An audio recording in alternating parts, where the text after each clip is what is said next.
Well, hello and welcome, everybody. This is your host, Ken D. Foster. Welcome to the show today. Today, we're talking a little bit about how to go from ordinary to extraordinary. What has to happen for you to take all areas of your life to a 10? Interesting. Some of you are going, I'm going to turn that show off. That might be too much work for me. No, it's not. It's really not. I have a very special guest. We're going to be talking about neuroscience today and how to use the mind to impact all areas of your life and your behaviors and how to really achieve extraordinary success in all areas of your life. So, think about your life right now. Are you a 10 in all areas? Let's think about your career. Think about your health, your fitness, your money, your finances, right? Maybe your social life, your spiritual life, your relationships. All those areas of life you can up level. And if you do that, what happens is that you make better choices. You have to make better choices to do that. But we'll teach you a little bit about how to make some really great choices today to up level those areas of life. And guess what happens then? Your life gets better and better. And actually, what I want to say is you get into the flow, into the zone of your life. Things start to flow in much greater ways. Sure, there's challenges. We all have challenges, but the challenges don't seem so great when you're in the flow. Some of you are in overwhelm. I know, because I coach a lot of you. And what happens with overwhelm is you're making a lot of times poor choices. You are taking on way too much. You're stressed out. You're worried. You're concerned. And that results in a difficult life, right? Yeah. The other part I want to say is the stress piece is a very important piece. You may know or may not know, I have another show called Heal It. And on that show, I interview a lot of medical doctors, integrative medicine doctors of naturopaths, and all MDs, some practitioners. But what they all tell me about stress, about 85 to 95% of all disease is caused by our stresses. Interesting.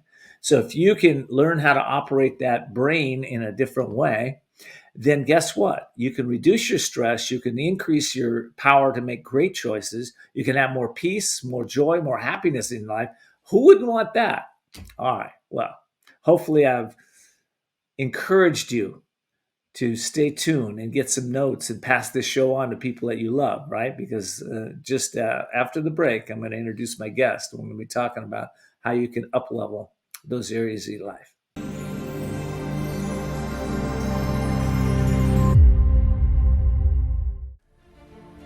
Are you?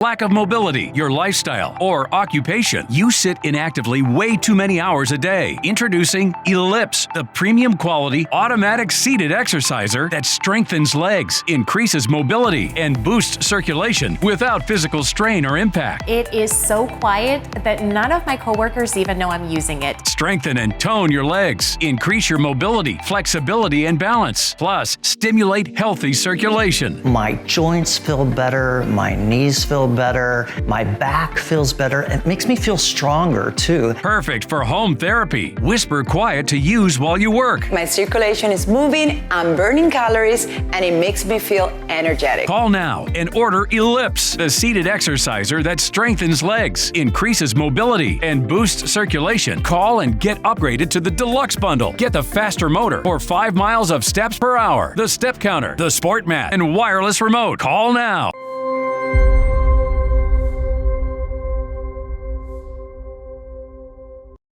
Well, welcome back, everybody. This is your host, Ken Foster. The show is called The Courage to Explore Neuroscience with Dr. Paul Zak. And Paul, welcome to the show. It's great to have you. Thanks so much, Ken. Really great to have you, man. This is going to be a great discussion. I'm looking forward to it.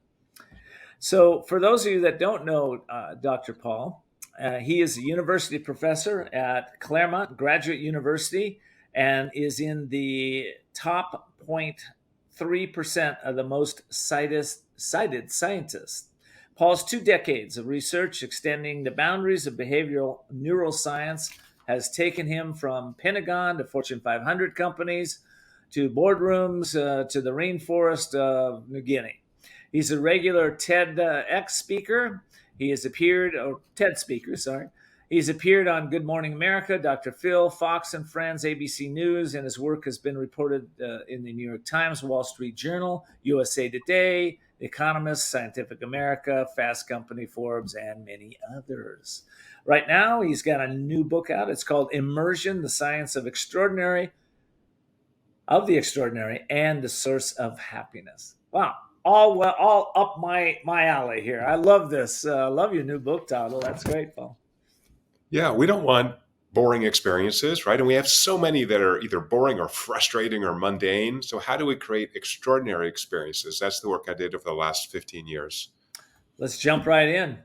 Let's talk about the data. Let's talk about what neuroscience has brought us over the last, let's say, decade, because a lot of changes have happened. And tell us a little bit about your research and what you specialized in, and that part. Maybe even how you got into it. Yeah, maybe we'll start there. How'd you get into it? Let's start there. Sure. The backstory is post 9/11, a lot of money went into the Department of Defense to do lots of things, sustain Homeland Security. And as part of that funding, my lab received money that asked us to identify how to help soldiers have a new superpower called persuasion. So could we identify the brain basis for persuasive communication and create a test bed for soldiers to verbally communicate, put out video programs? So how do we actually influence other people's behaviors? So in doing this work for many years with taxpayer funding, we identified how the brain values social emotional experiences. So Ken, you know this intuitively. The brain's very lazy, right? We have habits. Those habits are hard to change. Your dear wife may complain about something you do, and your response should be, honey, I want to change, but my lazy brain just is used to doing the same thing for all these years. So when we see this neurologic state that values social experiences highly, I call it immersion, your brain goes, wow, this is so exciting. Oh my gosh, give me more of this. And that influences both attitudes and also behaviors.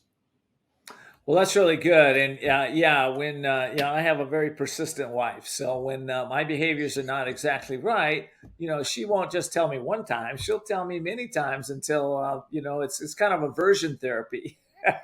Where I start to change things, and I probably do the same to her. But okay, I like that.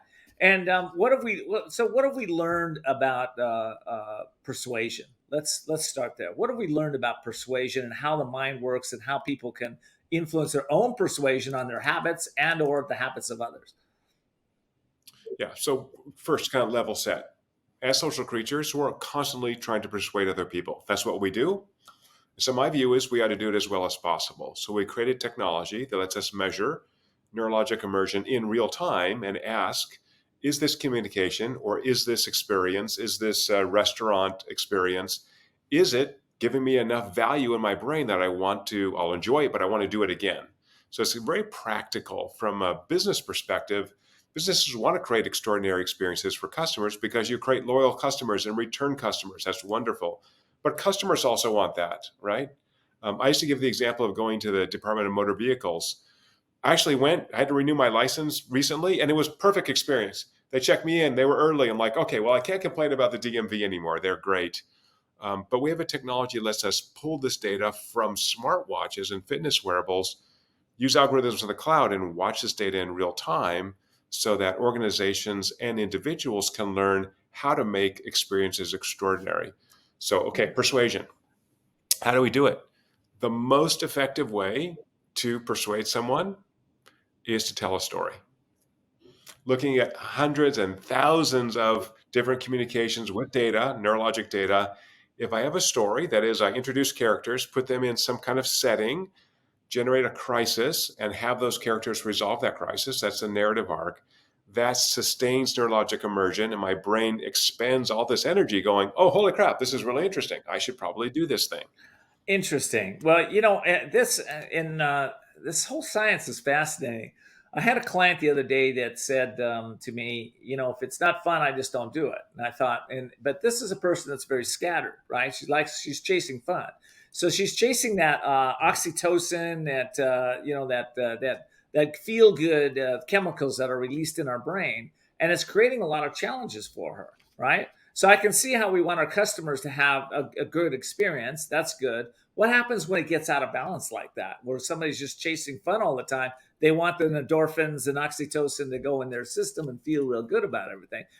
But they don't. But if it's not fun, then they move off. Soon as the entrepreneur creates the business, oh, it's a great idea, but the hard work stops. How do you change that up in a person?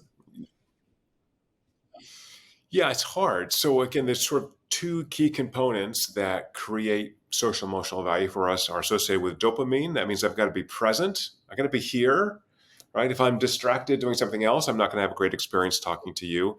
And then the oxytocin response is the emotional value I get from this experience. So those two neurochemicals interact, induce electrical activity that we can pick up with fancy technology. So by knowing what gives you the most value, you can begin to curate your life for greater happiness. And so for your friend who's jumping from activity to activity, she's not sort of percolating in the activity. She's not getting as much value out of it. She's just looking for the next peak. And so I think the key there is to slow down. The app we built links to your calendar on your phone. And so it'll actually tell you every day, like, here are the best things that you're doing neurologically to create value for you. And that value almost always involves other people, right? So if I'm by myself, not talking to you, writing, I'll get some value from that. It's inherently valuable. But talking to you, having a friend, helping someone change a tire, whatever that is, much more valuable neurologically. It's about so it's service. service. Yeah, it's funny you said slow down. That was the exact advice I gave. So, yeah, slow down to succeed is what I know. Because when we're going so fast like that, we're missing a lot. We're missing a lot of life, quite frankly. Yeah. You mentioned these smartwatches, right? And you mentioned that we can now measure, and do studies and things. What's going on in that technology right now? Can you tell me a little bit about what we can track and what? I know a few things, but I bet you know a lot more. Yeah. So let's talk about why, first of all. So, there are basically 4 pillars that we can use to extend our health span, how long we live happy and healthily. Diet, exercise, sleep, and the quality of your social connections. So diet, exercise, and sleep, all easy to measure. We all understand that. Right. Your smartwatch will pick that up. What about the value of your social relationships? So compared to what? Compared to my, I don't know, how much I like these mints, or, if we ask people, it's very hard to articulate that. But when we're in a world of social connection, which is what we need to thrive, about half of our happiness is due to our social interactions. Half. That's huge. Now, if I'm socially isolated, if I'm lonely, my sleep tends to get worse, my diet tends to be worse, I'm less likely to exercise. So all these pillars feed back on themselves.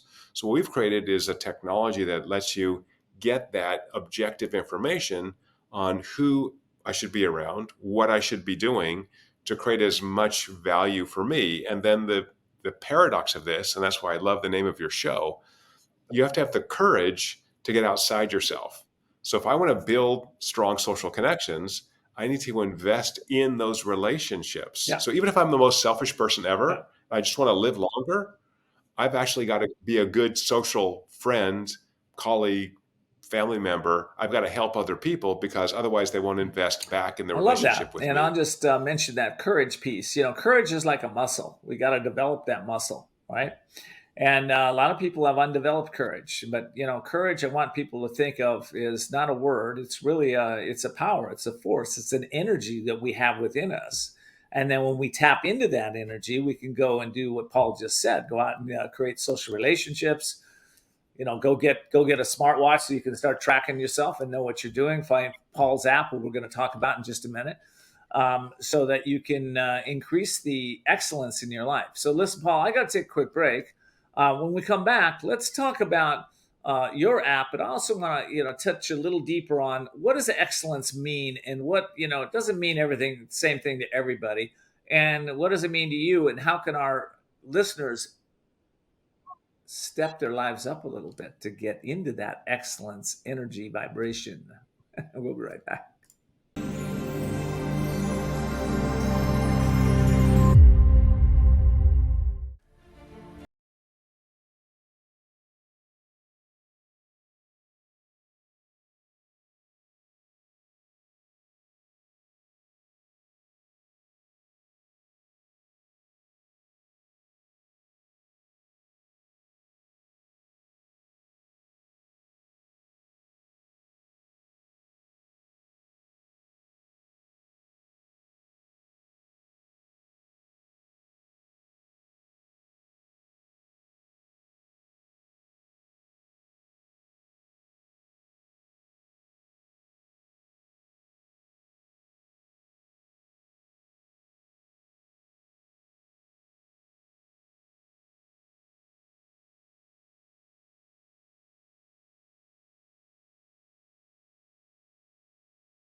Lack of mobility, your lifestyle, or occupation. You sit inactively way too many hours a day. Introducing Ellipse, the premium quality automatic seated exerciser that strengthens legs, increases mobility, and boosts circulation without physical strain or impact. It is so quiet that none of my coworkers even know I'm using it. Strengthen and tone your legs. Increase your mobility, flexibility, and balance. Plus, stimulate healthy circulation. My joints feel better, my knees feel better, my back feels better. It makes me feel stronger too. Perfect for home therapy. Whisper quiet to use while you work. My circulation is moving, I'm burning calories, and it makes me feel energetic. Call now and order Ellipse, the seated exerciser that strengthens legs, increases mobility, and boosts circulation. Call and get upgraded to the deluxe bundle. Get the faster motor or 5 miles of steps per hour, the step counter, the sport mat, and wireless remote. Call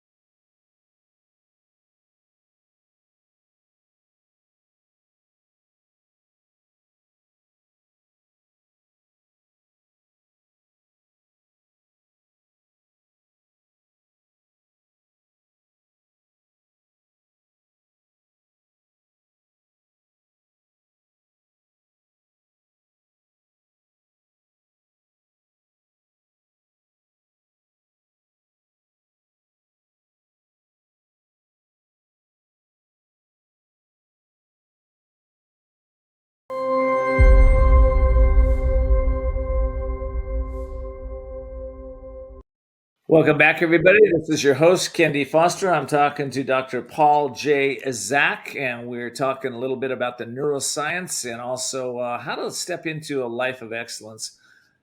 That's a great question. How do we do that? So what we found from a neuroscience perspective is that when we have these peak immersion moments, we have a lot of neurologic value.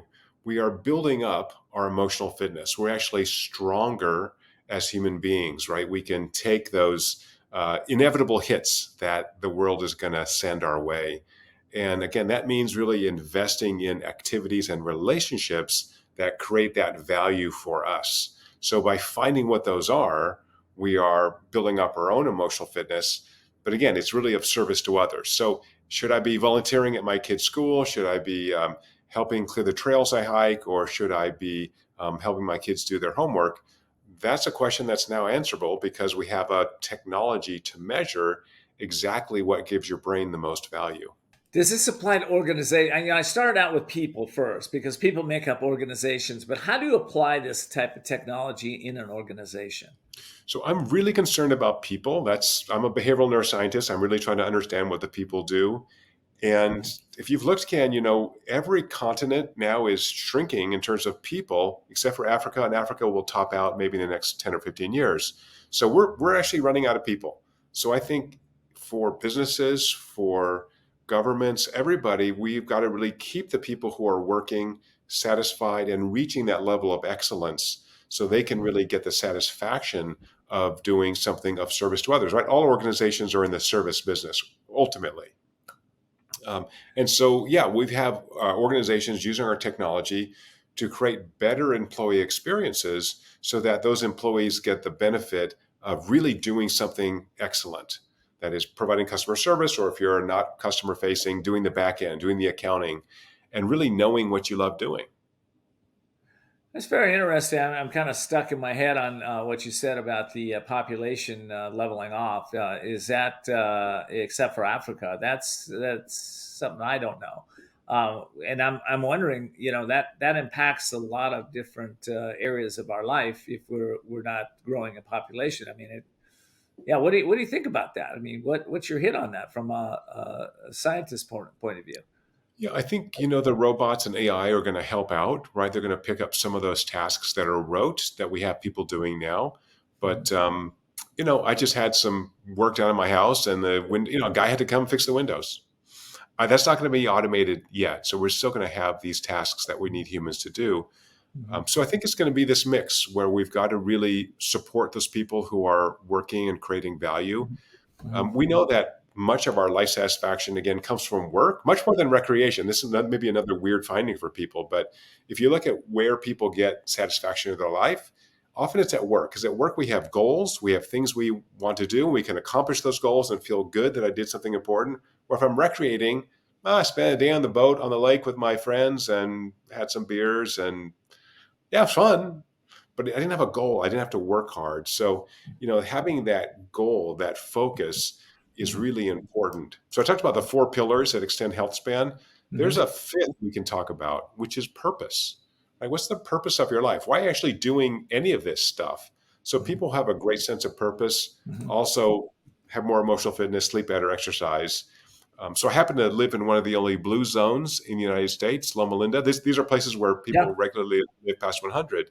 And I've done a lot of National Institutes of Health funded research on the very old, because I can sample them nearby.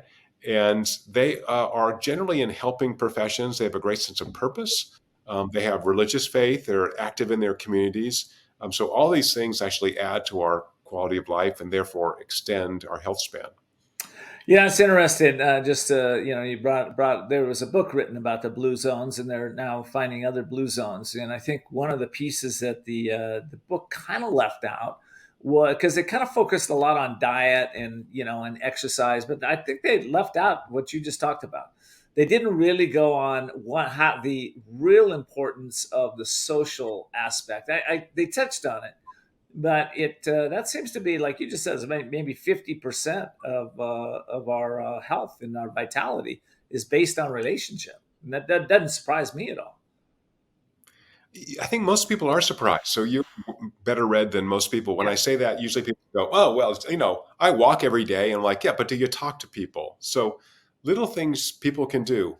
Yeah. If you walk every day, say hi to the neighbors. I have a dog. I walk every morning, every afternoon. I say hi to everybody. Some people respond, some people don't. It's all right. Yeah. I started saying hello to people in elevators as a little experiment recently. It is fascinating. You're in a box with other people. You're aware those are people in there, right? So about half the people I say hello to are freaked out, which also somehow makes me happy. And the other half, you have this 20-minute conversation. Hey, what are you here for? You're in a hotel. Where are you coming from? And it makes it much more pleasant. So someone has to initiate this, right? So I'm a big introvert, by the way. I'm talking nonstop, but generally I can talk to nobody for 10 hours and be totally happy. But I have learned from my own research that I need to go out there and interact with people every day. That's very interesting. I'm also a very developed introvert. And I also learned my extrovert skill sets, But, one of the things I do is that I go to the store. When I go to a store, my goal is to put a smile on the cashier's face because I just have a lot of compassion for them. They're sitting there 8 hours or 10 hours or whatever on their feet, walking around, whatever. And inevitably, though, I a lot of times ask them a question. I'll say, have you had a lot of happy customers today? And they'll go, oh, yeah, we have. I say, have any challenging ones? Oh, yeah, we have. And it's always surprising to me that they've had these challenging customers. I'm like, that's interesting. Why is that going on in a store where, really they're there to serve, right? The customers Right. come in frustrated and what have you. So anyway, it's off subject, but No, it's a good subject. Can we yeah, pick that go up? ahead. So Yeah. that's something. Yeah, actually, let's pick it up. I got to take a quick break. We'll be right back. We'll pick that right up. Perfect. Okay.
Hi everyone watching at home.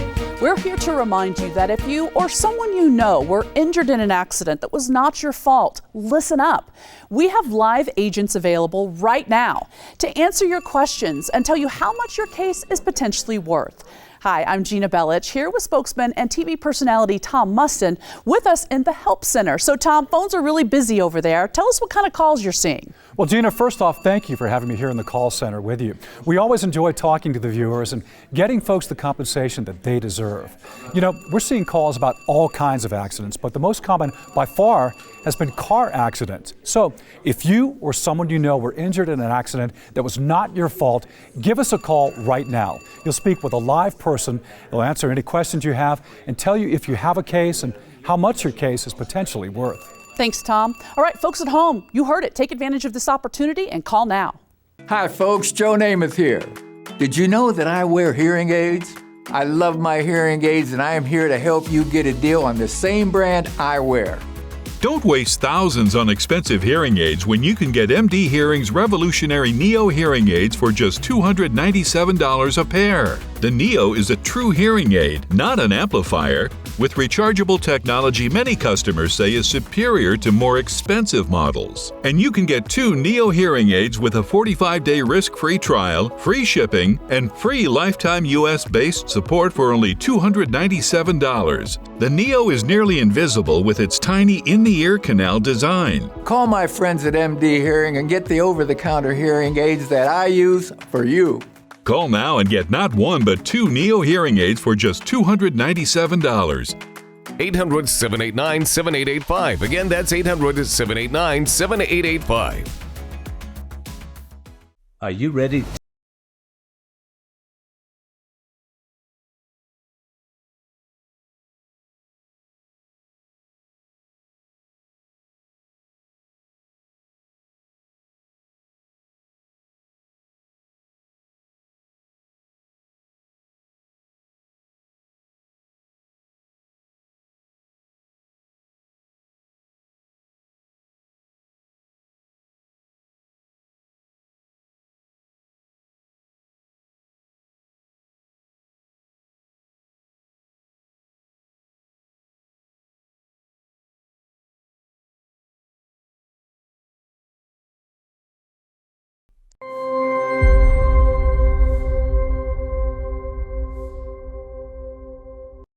Well, welcome back, everybody. This is your host, inThe Foster. I'm talking with Dr. Paul Zak. And Paul, let's pick up what we just said.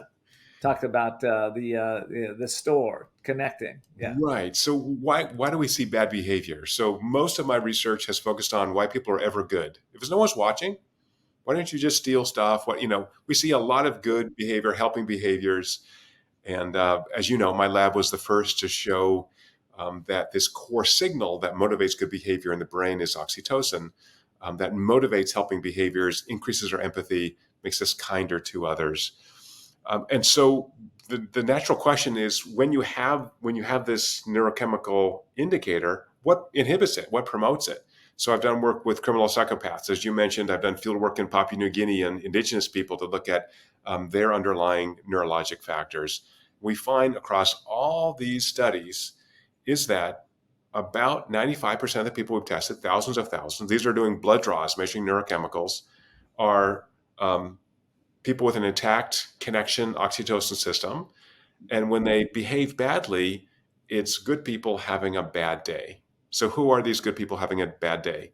High levels of stress inhibit the release of oxytocin.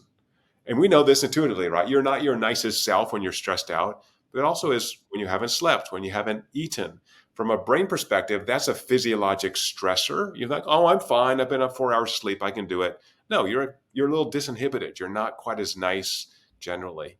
And we see this in criminal psychopaths. They actually lack, within a continuum, lack the capacity for empathy, for caring. And so they treat people badly all the time because they just don't feel bad. For us, this oxytocin system makes us feel bad if we treat someone badly. So we tend to treat people nicely most of the time. By the way, the other big inhibitor that you and I suffered from 40 years ago were high levels of testosterone. Who are the testosterone poisoned individuals? The young males, 15 to 25. When do you see the most crime committed? 15 to 25 in men. Yeah, well, no, I can sure speak for that. My dad was a saint to raise me. So, and mom. Me too. Yeah. So, all right, let me tell you, Paul has a new book out. It's called Immersion. It's the science of the extraordinary and the source of the happiness. I think we're talking about it right now, actually. Paul, well, first of all, I want to comment because what you're saying is if we can become aware of what is causing these bad behaviors or stressors in our life, then we can actually make changes and we can actually be calmer and really be nicer is what I'm hearing. Yeah. And it's like your friend who's looking for the next high, it's slowing down. So if it's an important decision, not only should you slow down the decision process because the brain categorizes information if you slow something down, if you sleep on it, if it's important, if you're going to buy a house, buy a business, get married, get divorced, you should definitely sleep on it. Sleep really categorizes all these decisions and it gives us greater clarity. So it seems like we always want to go fast. We're in the fast lane. We got to move. Slowing down actually will improve decision-making and therefore improve your happiness. It's a quote I use a lot is stillness is the price of greatness. And we can't get still unless we are slowing down. Because that's when we can get still, get quiet, tune into our intuitive abilities, be able to reason things out. Mm-hmm. Well, okay. Immersion. Tell me why you wrote Immersion. Why did you write Immersion?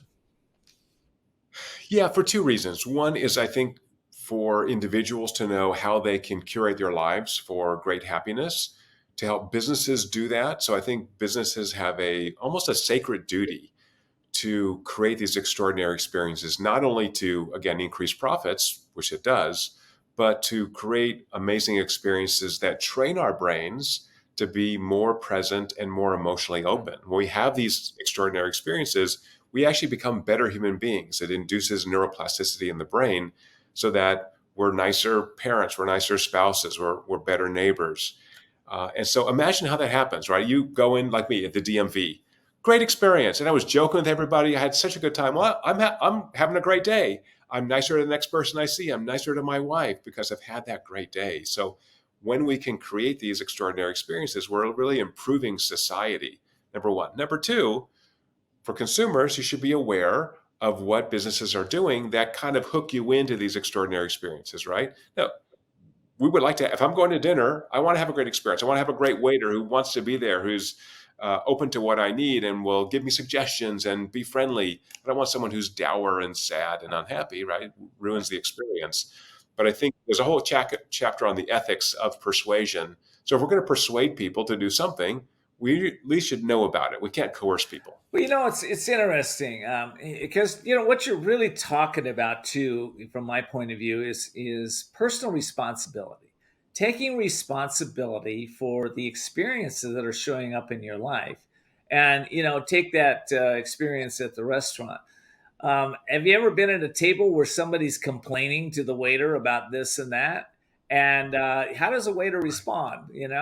They may respond being kind, right? But I can almost guarantee, that the waiter's, the waiter's feeling that heaviness of the table. The rest of the table's feeling it. That oxytocin that we want to, is that what you said? The dopamine, oxytocin we want to flow, it kind of stops. So how do you change that around? Yeah. And I like what we're talking about. It's like we take responsibility for creating our experiences. If you want to have a great experience, then help somebody else have a great experience. I mean, it's that simple, right, Paul?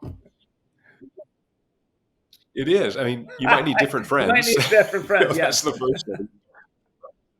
Yeah, but I thought also, this sort of kindness. So again, what we see neurologically is oftentimes there are personality traits that are always going to be unhappy. We call these neurotic people. So they're just going to be unhappy, and they actually reduce your own happiness if you're around them. So try to, if you can, pick the people who are not neurotic to be around you. But I like what you said, Ken. This oxytocin system is a gift we give to others, and they may or may not reciprocate to us. And so making that person happy, introducing, the waiter introduces himself to you. Why don't we introduce ourselves back? I always do it. Like, hi, I'm your waiter, Bob. I'm like, all right, I'm Paul. I'm going to be your best customer. So now I'm joking with him. We're having a nice time, just like you do with the cashier. And I'm signaling to him that we're going to be friends. It's all going to be nice. I'm an easygoing person, no stress. And all of a sudden that person relaxes. I get to relax. I'm going to have a great time. But I think also, having the measurement tool on your phone. We got to talk about that. The measurement tool. All right. So let's just jump over there and tell me about it. Tell me what you got. What is that? Tell me about the tool. Yeah. So the tool's called Tuesday. The website is besttuesdayever.com. And we created this because research from my lab showed that when people have enough of these peak immersion experiences, they build up their emotional fitness. So I say the word or phrase emotional fitness and not emotional wellness. Wellness is like you're well or unwell. But just like you can build up your physical fitness, you can build up your emotional fitness. How do you do that? You've got to know which activities and which people create those peak immersion moments for you. And we've shown you need these 6 waves of oxytocin per day to actually be emotionally fit. And that means you have high mood, you have high energy, you're excited. And this is not avoiding stress. So we have a stress measure in there as well. But actually a little bit of stress motivates you to engage with others. And so we made this app free because we think it's so important that now there's a tool that everyone can use I love that to build their mental health. It's health. going on the screen right now. besttuesdayever.com for my listening audience. besttuesdayever.com. It's free. You can go and get the app. And what does the app track, Paul?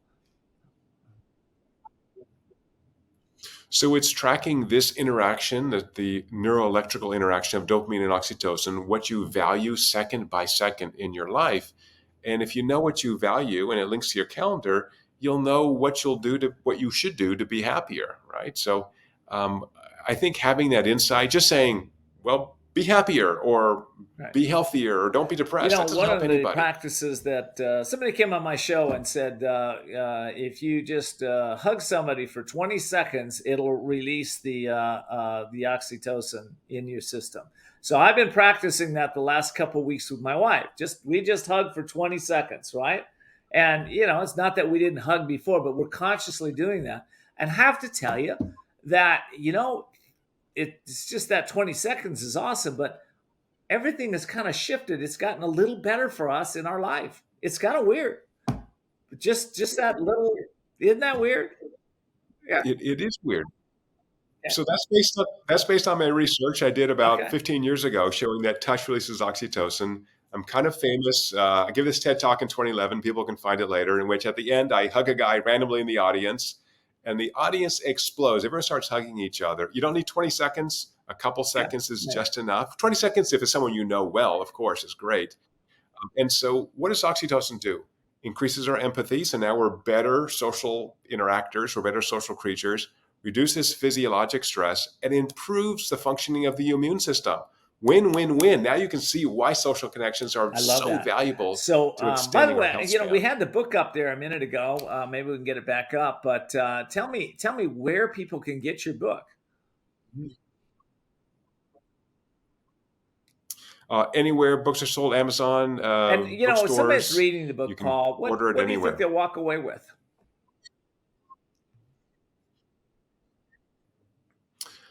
I hope they walk away with maybe two things. One is the key to happiness is really service to others. And the second is identifying those places, those organizations, those businesses that are creating extraordinary experiences for yourself. Because even if you're paying for it, it doesn't mean your brain doesn't value this highly. I'm going to take a quick break, but when we come back, let's discuss the research around what shuts down the oxytocin, the dopamine, what shuts it down, and can you reignite it quickly, or does it take time once it's tuned off?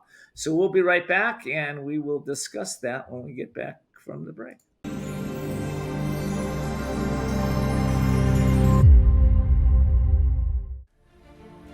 Are you ready?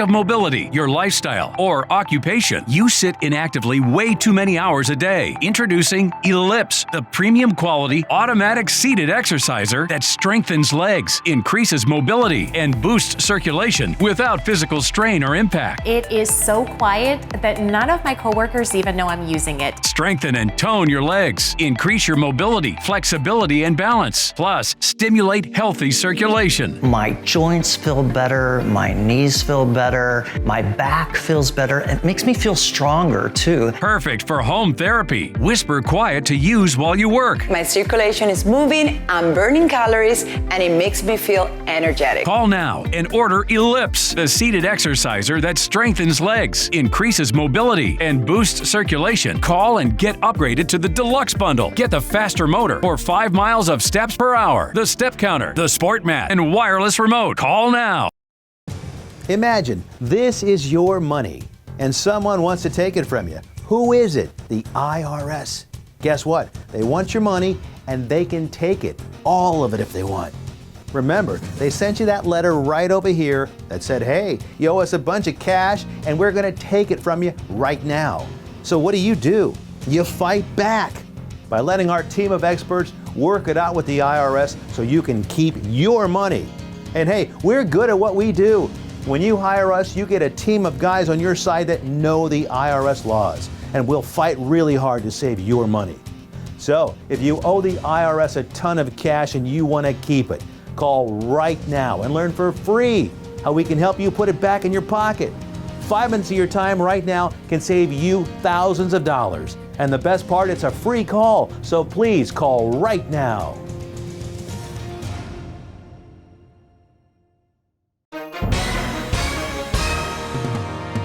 Hi everyone watching at home.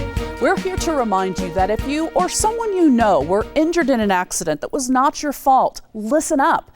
We have live agents available right now to answer your questions and tell you how much your case is potentially worth.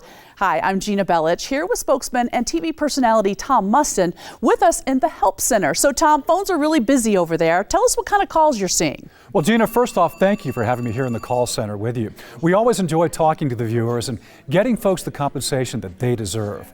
You know, we're seeing calls about all kinds of accidents, but the most common by far has been car accidents. So if you or someone you know were injured in an accident that was not your fault, give us a call right now. You'll speak with a live person. They'll answer any questions you have and tell you if you have a case and how much your case is potentially worth. Thanks, Tom. All right, folks at home, you heard it. Take advantage of this opportunity and call now.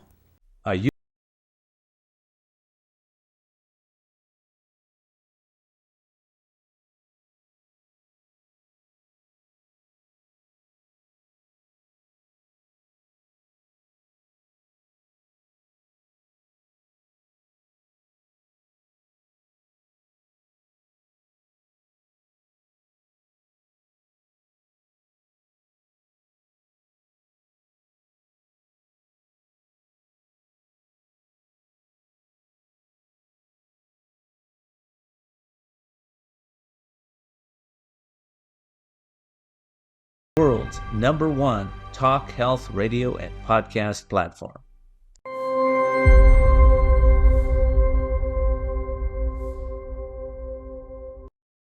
Well, welcome back, everybody. This is your host, KenD Foster. I'll get right back to Dr. Paul Zak in 1 second. I just want to encourage you to go and sign up for our subscription on our YouTube so you never miss a show. You can also see all of our past shows at voicesofcourage.us, voicesofcourage.us. Dr. Paul Zak. All right. So what are the big stoppers of this flow of oxytocin, dopamine? What's that? And that other question I said about how long does it take to reignite it? Yeah, let's take the first one first. So the human brain, as I said, is very lazy. It sets in habits. So if you have a habit where you're not making eye contact with people or you feel socially disconnected, then it's harder to get that system restarted. And so you can do that by embedding yourself within organizations that will help you do that. Go volunteer somewhere.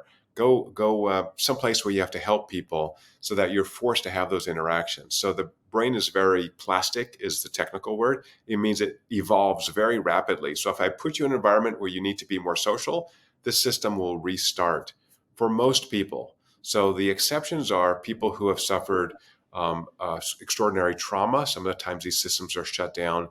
People with some pathological conditions, I mentioned psychopaths, have a dysfunction in this. But for most of us, even if we feel a little stressed around strangers, right, we're balancing that with a desire to interact with them. So that's what's really different about human beings is we are gregariously social. So if you take chimpanzees that don't know each other, put them together in a cage, they will try to kill each other. Humans rarely do that, right? If I put you next to you on an airplane, I'd start talking to you, right? Maybe you put your earbuds in, you don't want to talk to me too much. That's okay. But we still be friendly. We certainly wouldn't try to kill each other. It happens rarely, right? But it's the rareness of things like murder or violence that make it stand out. Usually we just want to get along. Mm-hmm. Interesting. Can you, with sociopaths, is there hope? Is there hope? What does the science say around that? Yeah. So psychopathy runs on a continuum. So people who are, have sort of light levels of symptoms who can be treated with therapy and with meds. People with more extreme psychopathology, generally there isn't hope. So their brains are roughly broken. We did research in Wisconsin where they can be criminal psychopaths can be civilly remanded potentially for life because their risk of reoffending is very high. Mm-hmm. And when I work in these facilities, you see these people who are just blank. They're like, there's just no cognition going on. They don't feel what we feel. So, in the middle, it kind of depends. Unfortunately, as just an example, some programs that have tried to teach psychopaths to be more empathic, increase reoffending criminally. Because as they go, oh, this is what the human's like, I should pretend like I really care about them. But neurologically, they just don't have the architecture to feel bad like we would if we were to hurt somebody. Interesting. Okay.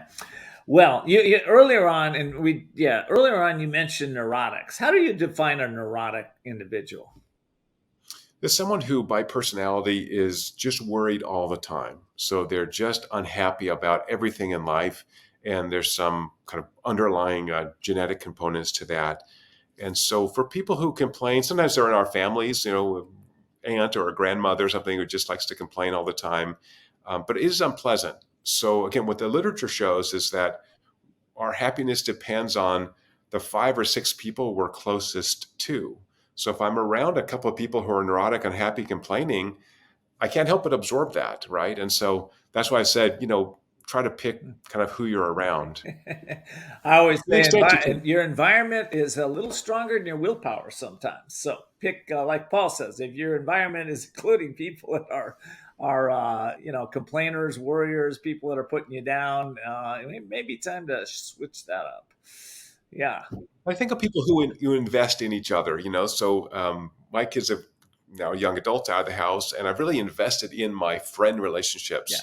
And so that means I'm going to call them up. I'm going to invite them out for happy hour, do some activity. And so putting time and effort in those relationships, and then it generally reciprocates. And well, those are the people I want to spend the time with. They invest also in a relationship with me. So I think, we only have a certain amount of time on the planet. I want to spend that time with the people who give to me, and I want to give back to them. They don't just take. Yeah.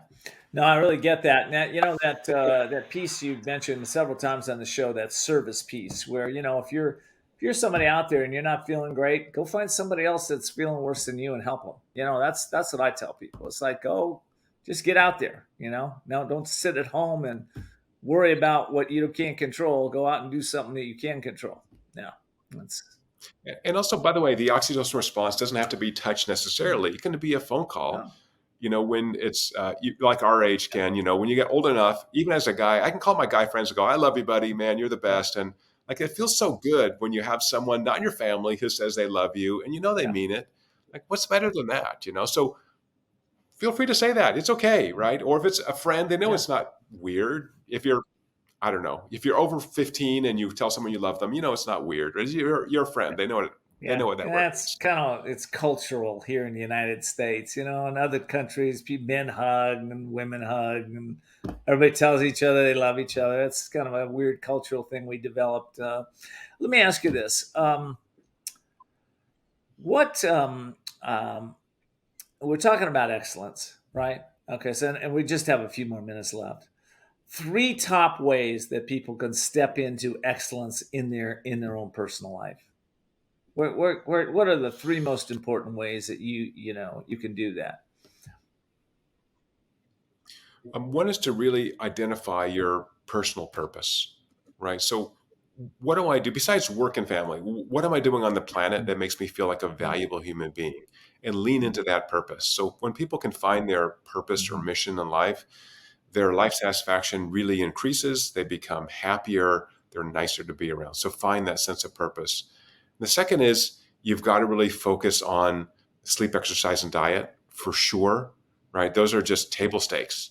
And the third is then connect, right? You've got to really connect, find those relationships that are most valuable to you. That builds up your ability to be more emotionally open. You're a better human being at work, at home.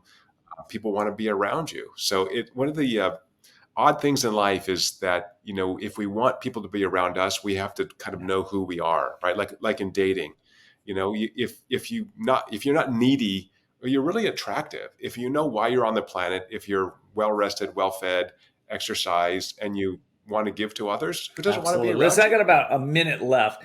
What is your thought on meditation? I saw you light up when I said stillness is the price of greatness.